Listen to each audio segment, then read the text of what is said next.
The sound of shattering glass pierced the humid evening air as the metal batten smashed against the car's side mirror. A loud voice followed, sharp and commanding. "Step out of the vehicle now." A crowd had already begun to gather around the dimly lit street in South Point, their murmurs blending with the hum of distant traffic. On the other side of the cracked windshield, Amara Johnson sat frozen, her hands trembling on the steering wheel. The flashing red and blue lights bounced off her chocolate-brown skin, highlighting the sheen of sweat forming on her temple. Her crime? Wearing a sundress that some might call too short and daring to exist unapologetically in her own skin. "Miss, I said get out of the vehicle," barked Officer Daniels, a towering man with a square jaw and an arrogance that hung heavy in the air like the scent of cheap cologne. His partner, Officer Hartman, stood a few steps back, his hand resting casually on the holster of his gun. The weight of their stares felt suffocating. Amara took a deep breath, her heart pounding like a drum in her chest. "Officer, what's the issue?" "I wasn't speeding. My car registration is valid." "Why did you pull me over?" Daniels sneered, leaning closer to the window. "Don't play smart with me, sweetheart. You're disrupting public decency with that." He motioned toward her dress, his eyes narrowing in disdain. The crowd was growing larger now, their whispers turning into audible questions. "What's going on? Why are they harassing her?" A man in a gray hoodie pulled out his phone, holding it up to record. Daniels shot him a glare but said nothing. "I'm not stepping out," Amara said, her voice firmer this time. "I know my rights and I haven't done anything wrong." Daniels' expression darkened. "Rights?" He chuckled humorlessly. "You think your rights matter here?" Daniels pounded on the roof of her car, the metallic thud making Amara flinch. His lips twisted into a smirk as he leaned closer to the window again. "Step out or I'll drag you out myself." Amara's hands tightened on the wheel. She could feel the collective gaze of the crowd on her, their silent support like an invisible shield. She didn't want to escalate the situation, but she also knew that compliance didn't always mean safety. "Amara Johnson," she said firmly, "and you are harassing me. This is being recorded?" She nodded toward the man holding his phone in the crowd. Daniel's smirk faltered for a moment, but then his ego kicked in. "Lady, I don't care if you're recording for the evening news.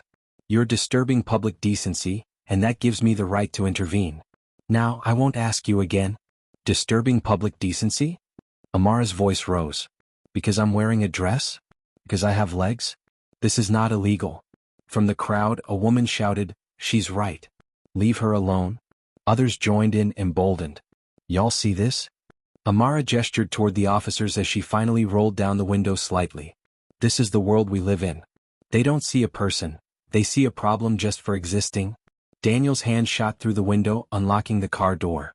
Before Amara could react, he yanked the door open. "Get out," he barked, grabbing her arm. "Let go of me," she screamed, twisting her body to resist. The crowd erupted. "That's assault? What's wrong with you, man?" More phones came out, their cameras focused on the escalating chaos. Hartman, who had remained silent, shifted nervously. "Daniels, maybe we should." "Stay out of it, Hartman." Daniels snapped, his grip tightening on Amara. But Amara wasn't going quietly. She used her free hand to grab her phone, pressing the record button before Daniels snatched it from her. "This isn't over," she yelled as he tossed the phone onto the passenger seat. "Ma'am, you're under arrest for resisting an officer," Daniels said smugly. "For what?" Amara cried. "You heard me," he said, dragging her out of the car. Her feet hit the pavement hard, her sandals scraping against the asphalt. The crowd roared in outrage. A young man in a blue hoodie stepped forward, his voice booming. "You can't arrest her for no reason. We're all watching." Daniels turned to the crowd, his face flushed with anger. "Back off or you'll join her in the station." The young man didn't budge.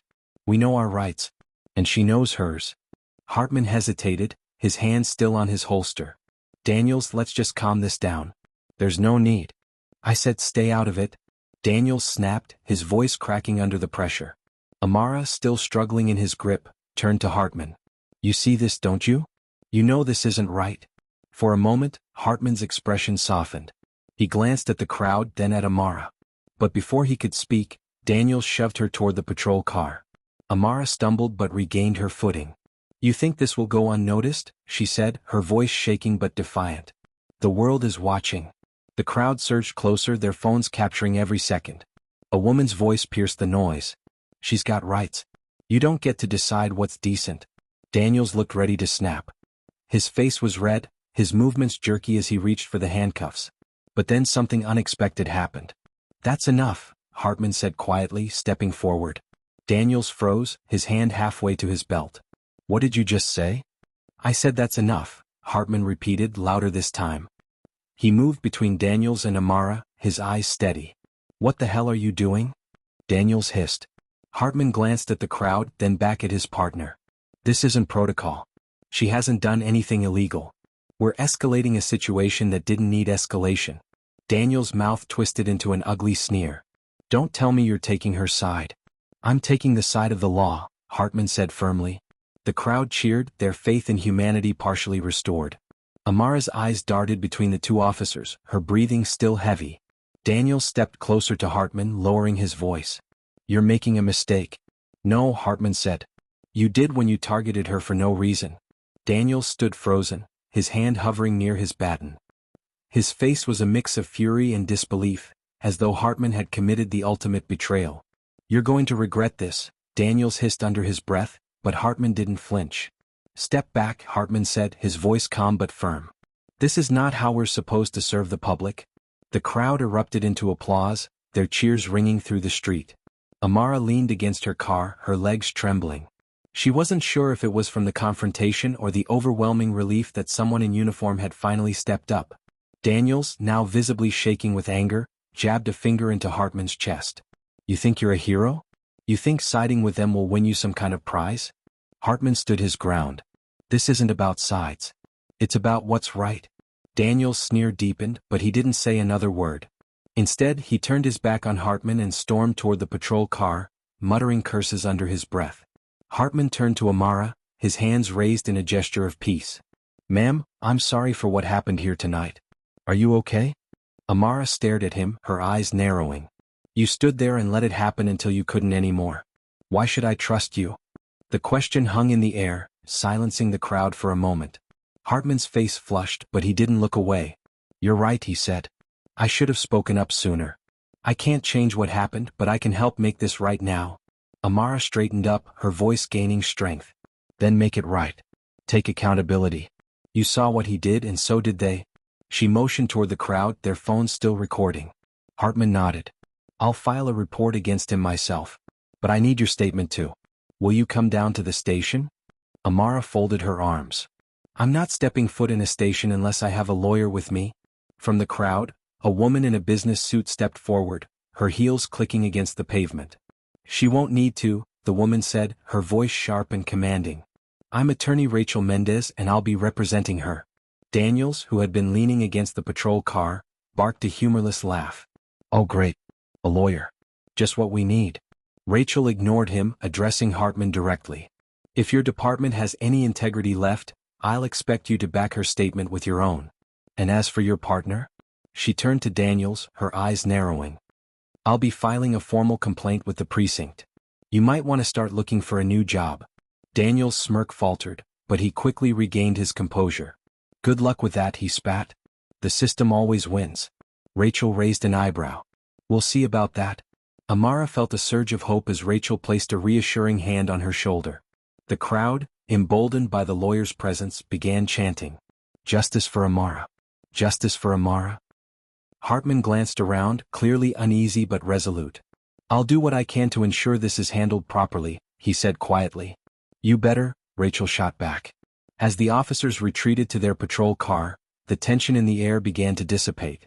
But Amara knew this was only the beginning. The next day, Amara sat in Rachel's office, sipping a cup of coffee as Rachel flipped through a thick file of documents. "You've been through hell," Rachel said, glancing up. "But we have a solid case. The videos from last night are already making waves online. Daniels is in deep trouble and Hartman's testimony could seal the deal." Amara leaned back, her fingers gripping the edge of her chair. "And what happens if they try to cover it up? You know how these things go. They'll bury the evidence, claim I was resisting, and sweep it all under the rug." Rachel gave her a reassuring smile. "Not this time. We have witnesses, video proof, and the public on our side. They can't silence all of that." Amara nodded, but a part of her remained skeptical. She had seen the system fail too many times before. Meanwhile, at the precinct, Hartman sat in a sterile conference room, his hands fidgeting as he waited for the internal affairs officer. Daniels had been unusually quiet all morning, his eyes darting nervously whenever Hartman was nearby. When the door finally opened, Captain Reynolds entered, followed by a man in a gray suit. "Officer Hartman," the captain said, his tone neutral. "This is Investigator Monroe from Internal Affairs. He'll be taking your statement." Hartman swallowed hard. "I'm ready." But as he began recounting the events of the previous night, he noticed something odd. The captain's expression was unreadable, and Monroe's question seemed designed to cast doubt on his account. "Are you sure you didn't misinterpret Officer Daniels' actions?" Monroe asked. "I know what I saw," Hartman replied firmly. "And you're prepared to face the consequences of accusing a fellow officer?" Hartman hesitated. "What kind of consequences?" Reynolds leaned forward. "You've been a good cop, Hartman. Don't throw it all away for a misunderstanding." Hartman realized then that the system wasn't just broken, it was rigged. The fluorescent lights buzzed softly in the conference room as Hartman leaned back in his chair, his pulse quickening. Captain Reynolds' words lingered in the air like a threat. He knew exactly what was happening. They weren't just protecting Daniels, they were protecting themselves, the system they were all a part of. "I'm not throwing anything away," Hartman said, his voice steady but tight. "I'm doing my job." "And last night, Daniels abused his authority?" Reynolds exhaled sharply as if disappointed. "Think this through, Hartman. Loyalty matters in this precinct. Does justice matter?" Hartman shot back. Reynolds' lips thinned into a hard line, but he said nothing. Monroe, the internal affairs investigator, scribbled something in his notebook and closed it with a snap. "We'll review your statement and get back to you," he said. Hartman stood, feeling the weight of the moment as he left the room. He knew what was coming: isolation, scrutiny, and the possibility of losing everything. But he couldn't unsee the fear in Amara's eyes or ignore the cheers of the crowd demanding justice. At Rachel's office, Amara scrolled through her phone. The video of the incident had gone viral overnight, shared by influencers, activists, and news outlets. Comments flooded in, some supportive, others cruel. "She's just looking for attention. Typical behavior from a thug in a sundress. This is why we need reform. This woman deserves justice." Rachel walked in carrying a folder. "You're trending," she said, sitting down across from Amara. "And so is Officer Daniels. I've already received calls from reporters." Amara sighed, setting her phone down.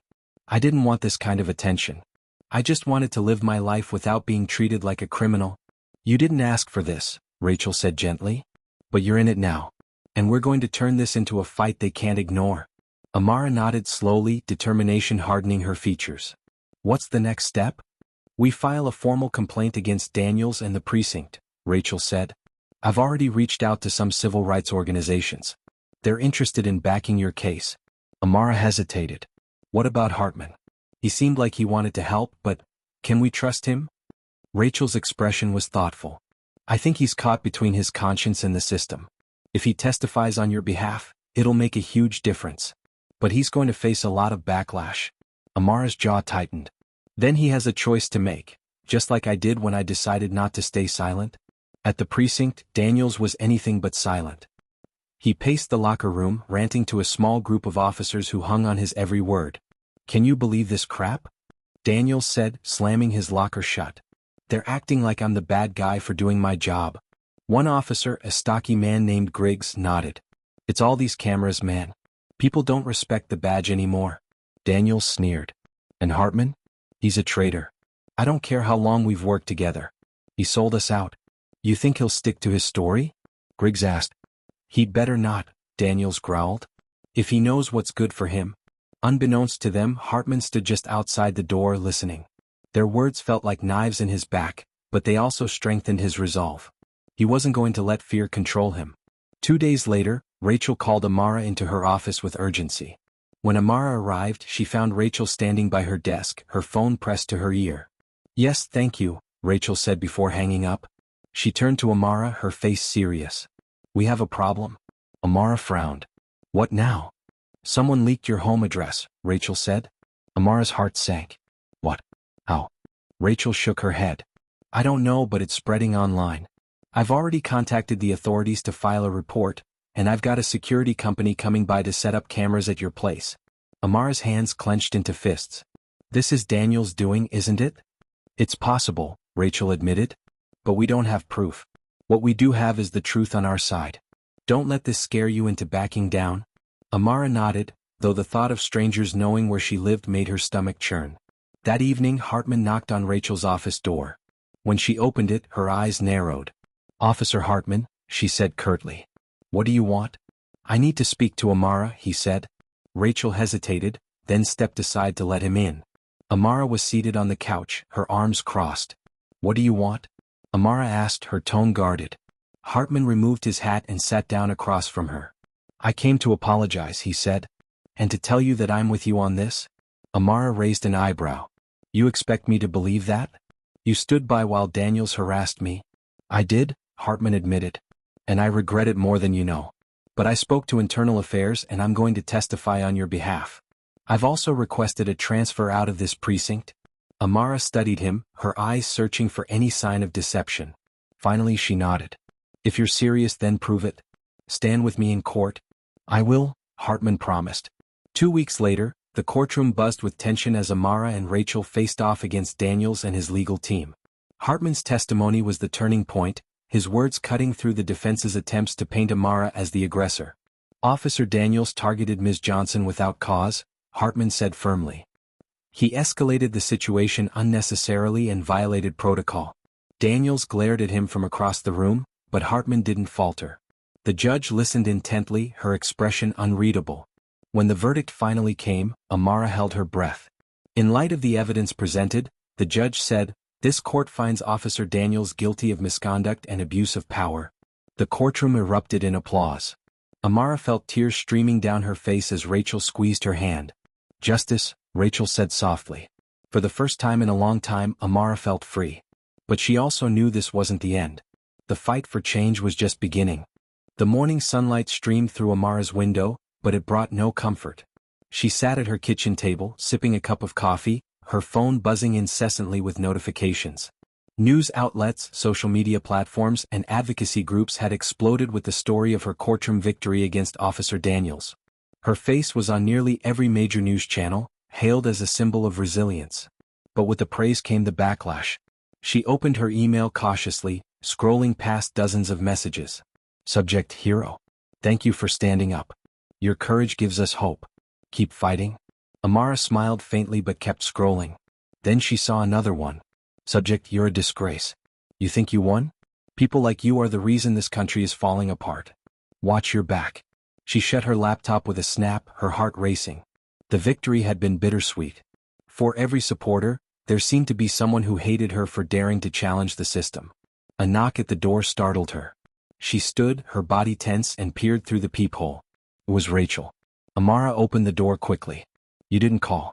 Everything okay?" Rachel stepped inside, carrying a folder and looking unusually serious. "I wanted to check on you. And, we need to talk." Amara frowned, closing the door behind her. "What's going on?" Rachel set the folder on the table and sighed. "The precinct is retaliating. Not officially, of course. But they've already started undermining Hartman. He called me this morning. He's being investigated for misconduct." Amara's jaw clenched. "For what? Telling the truth?" Rachel nodded. "Exactly. It's a clear attempt to intimidate him and anyone else who might support reform." Amara sank into a chair. "So they're punishing him for doing the right thing?" Rachel sat across from her. "It's bigger than that. Daniels may be out of the picture, but the culture that enabled him is still there. They're sending a message: if you speak out, we'll destroy you." Amara's fists tightened. "Then we keep fighting. What else can we do?" Rachel opened the folder, revealing several documents. "We start by filing a motion to protect Hartman as a whistleblower. And we keep the momentum going. The media's on our side right now. We need to push for broader accountability, not just for Daniels but for the entire department." Amara nodded, determination hardening her expression. "If they think they can silence us, they're wrong. Let's make sure the whole world sees what's happening." At the precinct, Officer Hartman sat alone in the locker room, his head in his hands. The walls felt like they were closing in. Ever since his testimony, his colleagues had turned against him. Griggs, one of Daniel's closest allies, walked in and sneered. "Look who it is. The precinct's new golden boy." Hartman ignored him, focusing on lacing his boots. "You think you're better than us, don't you?" Griggs continued. "Testifying against your own partner? You're a joke." Hartman stood, his eyes meeting Griggs. Doing the right thing doesn't make me better. It makes me a cop who actually believes in the badge. Griggs chuckled darkly. Good luck with that. You're not gonna last long here. As Griggs walked out, Hartman's phone buzzed. It was a text from Rachel. They're investigating you. Don't speak to anyone without legal representation. Hartman exhaled slowly. He had known this was coming, but it didn't make it any easier. He grabbed his things and headed out, determined to stand his ground. Meanwhile, the city was buzzing with protests and rallies. Supporters of Amara gathered in front of the precinct, holding signs that read, "Justice for all," "End police abuse," "Protect whistleblowers." Amara stood among them, flanked by Rachel and several activists. Cameras flashed as reporters shouted questions. "Amara, how do you feel about Officer Hartman being targeted? Do you think the precinct will change its practices? Are you afraid for your safety?" Amara raised a hand, silencing the crowd. "I'm not afraid," she said firmly, her voice echoing through the microphone. "Because fear is what they want. Fear is what keeps people silent. But I'm here to tell you we're not staying silent anymore." The crowd erupted into cheers, their energy palpable. Amara continued, her voice steady. "This isn't just about me. It's about everyone who's been harassed, abused, or silenced by a system that refuses to hold itself accountable. It's about people like Officer Hartman who risk everything to do what's right. And it's about change, real change, that starts with us." By the end of the day, Rachel received a call from a high-ranking city official. "Ms. Mendez," the voice said, "the mayor has seen the public response. She's calling for an independent review of the precinct and wants to meet with you and Ms. Johnson tomorrow." Rachel hung up and turned to Amara with a grin. "You're making waves." Amara smiled, though exhaustion was beginning to take its toll. "Good. Let's hope they lead to something real." The next day's meeting with the mayor would mark another chapter in Amara's journey, a battle for systemic change that stretched far beyond her own experience. But for now, as the sun set on a day of protests and promises, she allowed herself a moment of peace. For the first time, she felt something she hadn't felt in a long time: hope. The next morning, Amara sat in the back seat of Rachel's car as they drove toward City Hall. The imposing structure loomed ahead, its stone facade glowing in the sunlight. Protesters and supporters were gathered outside, holding signs and chanting. "Do you think the mayor is serious about this review?" Amara asked, her voice tinged with skepticism. Rachel adjusted her sunglasses, her lips pressing into a thin line. "She's serious about public perception. This meeting is as much about optics as it is about action. But if we push hard enough, we can make it about more than that." Amara nodded, straightening her blazer. She wasn't used to dressing formally, but Rachel had insisted. "You need to look like a leader," Rachel had said. "Because that's what you are now." Inside City Hall, they were ushered into a sleek conference room with high ceilings and a long, polished table. The mayor, a sharp-dressed woman in her early 50s with an air of authority, stood to greet them. "Ms. Johnson, Ms. Mendez," she said, extending a hand. "Thank you for coming. I'm Mayor Evelyn Grant."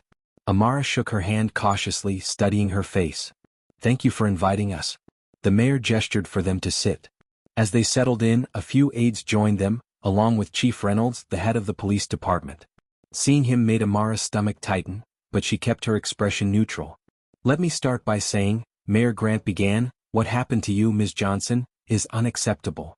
The behavior exhibited by Officer Daniels does not reflect the values of this city or its police force." Amara couldn't hold back. "With all due respect, Mayor, it reflects the system. Daniels was comfortable harassing me because he knew he'd be protected. That's not just about one bad officer, that's a culture problem." The room fell silent. Chief Reynolds' jaw tightened, but the mayor raised a hand to stop him from speaking. "You're right," Grant said, leaning forward. "And that's why I've called for this independent review. We need to root out these issues and rebuild trust between the community and law enforcement." Rachel's sharp gaze flicked to Reynolds. "And how does the department plan to cooperate with this review, Chief? Because from what I've seen, your officers are more interested in protecting each other than serving the public." Reynolds bristled. "We have protocols in place." "Protocols that failed Amara," Rachel interrupted. "And now, instead of addressing the real issues, your department is targeting Officer Hartman for speaking out. How do you explain that?" Reynolds shifted uncomfortably, but before he could respond, Grant interjected. "Enough," she said firmly. "This isn't about finger-pointing. It's about solutions." Amara leaned forward, her voice steady but firm. "Then let's talk solutions. Start with transparency. Release the body cam footage from that night, along with the records of every complaint filed against Daniels and officers like him. Reynolds opened his mouth to protest, but Grant silenced him with a look.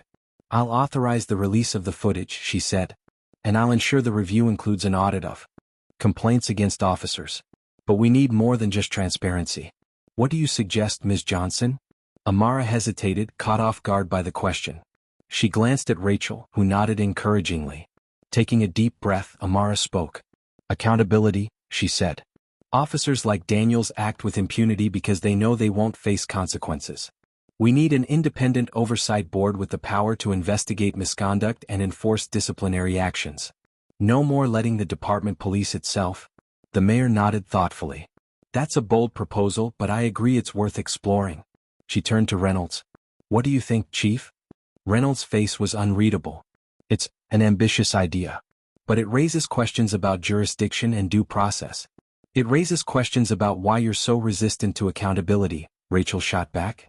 Enough, Grant said again, her voice firm. We're not here to argue. We're here to find a path forward.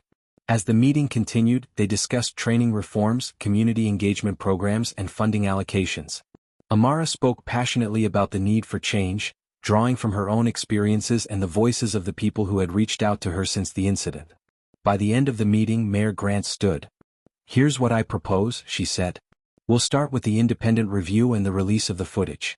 I'll form a task force to explore the creation of an oversight board, and I want you, Ms. Johnson, to be a part of it. Amara blinked in surprise. Me? Your voice represents the community, Grant said. And if we're going to fix this, we need people like you at the table. Amara hesitated, the weight of the offer sinking in. She glanced at Rachel, who gave her an encouraging nod. Okay, Amara said finally. I'll do it. As Amara and Rachel left City Hall, the protesters outside erupted into cheers. Cameras flashed, reporters shouted questions, and the crowd chanted her name. How do you feel, Amara? Rachel asked as they walked to the car. Overwhelmed, Amara admitted. But also, hopeful. Rachel smiled. Good. Because this is just the beginning. The fight isn't over. Amara nodded, looking out at the sea of supporters. For the first time she felt like her voice truly mattered. She had been silenced for too long, but now she was ready to lead the charge for change. Months passed, and Amara's life transformed in ways she never imagined. The Independent Oversight Task Force, spearheaded by Mayor Grant and supported by activists like Amara, became a lightning rod for both hope and controversy.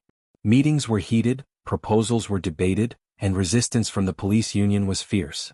Yet Amara stood her ground. She spent long nights reviewing policies, learning about systemic reform, and amplifying the voices of others who had been silenced. The media continued to follow her story, often casting her as both a hero and a disruptor. One chilly evening, Amara sat in the newly renovated office of the Civilian Oversight Board, a product of months of tireless advocacy. The board had real teeth, with subpoena powers and the authority to recommend disciplinary actions against officers. Its formation marked a historic shift in the city's approach to police accountability. The first case the board reviewed was that of Officer Daniels. The evidence, coupled with public outrage, left little room for doubt. The board recommended his termination, and for the first time in his career, Daniels was held accountable. As the decision was announced, Amara felt a mix of relief and sadness. It wasn't just about Daniels, it was about dismantling a culture that had allowed him to thrive. Officer Hartman's case was another victory. The investigation into his conduct was dropped after public scrutiny and pressure from advocacy groups. He transferred to a different precinct, one committed to implementing reforms.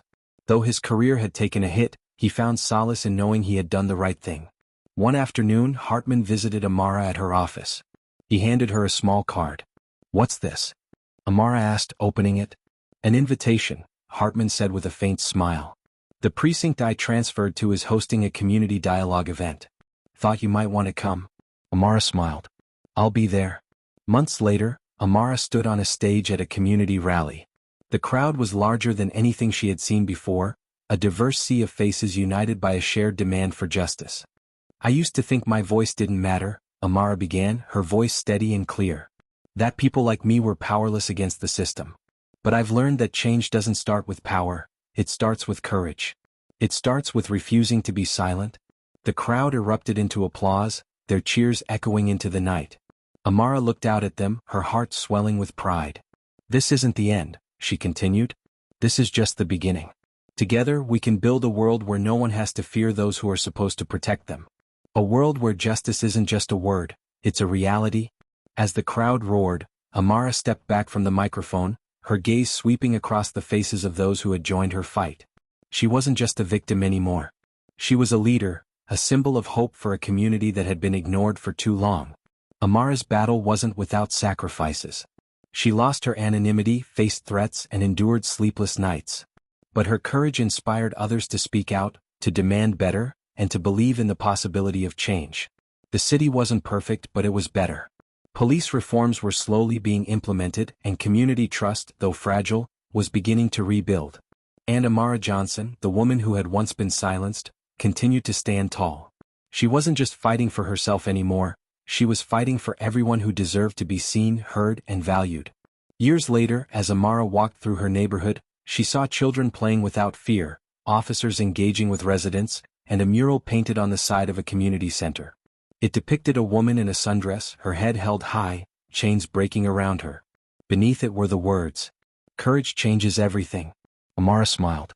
The fight wasn't over, but the future looked brighter than ever. Thank you for watching. If you enjoyed this story, please show your support by liking this video, share and subscribe to our channel. Also turn on the post notification bell so that you will be notified each time we post a story.